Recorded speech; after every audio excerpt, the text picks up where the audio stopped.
Oh, wow. This is a fantastic setup. I don't even know where to begin. I was already thoroughly excited when the synopsis for the Season 6 finale came out, even theorizing about who Starlight would end up recruiting for her team to take on what was most likely Queen Chrysalis and the Changelings. And it turns out, most everything was exactly how I predicted.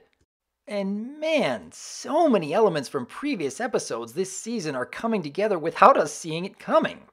Of course, when Thorax showed up as both an Easter egg in the background of the season premiere and the focus of his own episode later on, it seemed quite likely the finale would involve changelings in some form or another.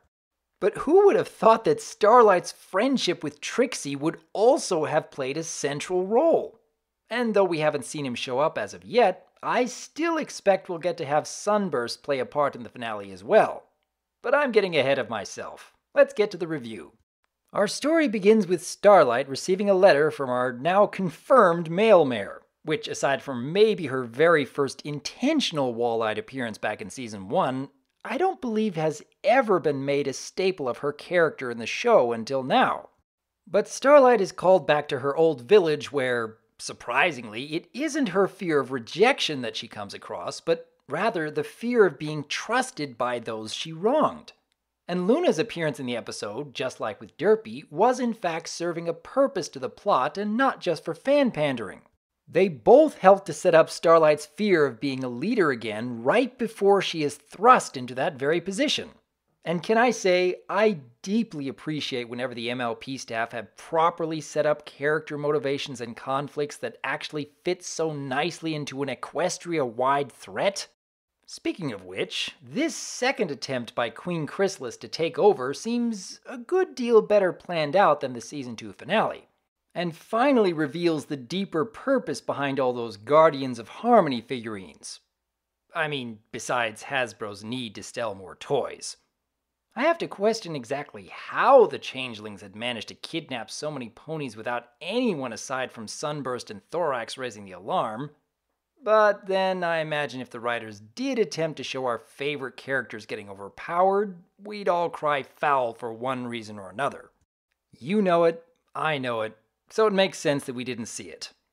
Plus, that gives us more time to enjoy the ego-driven personalities of both Trixie and Discord.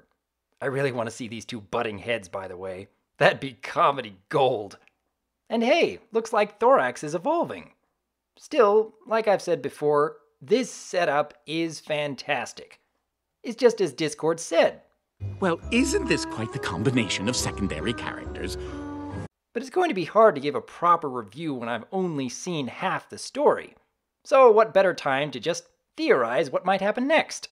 At the time of writing and recording this, there's less than half a day before Part 2 comes out. So all of you get to see just how far off the mark I end up. We still don't have a clear definition on just how changelings feed on love, but I think it is clear that Discord can't just waltz into the castle and save every pony with a snap of his talons. I'm sure it'd be funny, but where's the tension in that kind of story? So what if Chrysalis is able to draw power from those she is fighting? I mean, we all know that Discord is going out on an adventure specifically for Fluttershy, right? So what better way for Chrysalis to overpower Discord than to use his feelings for Fluttershy against him? It's a thought at least. And while Trixie happens to be the one member of this ragtag team who is showing the most fear, how much you want to bet that she'll end up helping to save the day just so she can gloat about it in front of Twilight for the rest of time? In the end, though, it's pretty obvious that Starlight has to be able to lead the team to victory since the first half sets up just how much she's afraid of doing so in the first place. I had hoped that she'd consider finding even more allies because, after all, Thorax wasn't the only new friend Spike made this past season. And I can think of a few other characters who might come to the rescue if the main six were in trouble. But who knows? It still might happen. We shall see. In the meantime, though, I'd love to hear what each of you think might be happening next. Or after Part 2 comes out, just how much the finale met with your expectations. Until next time, I am Dr. Wolf, and this is quite the cliffhanger.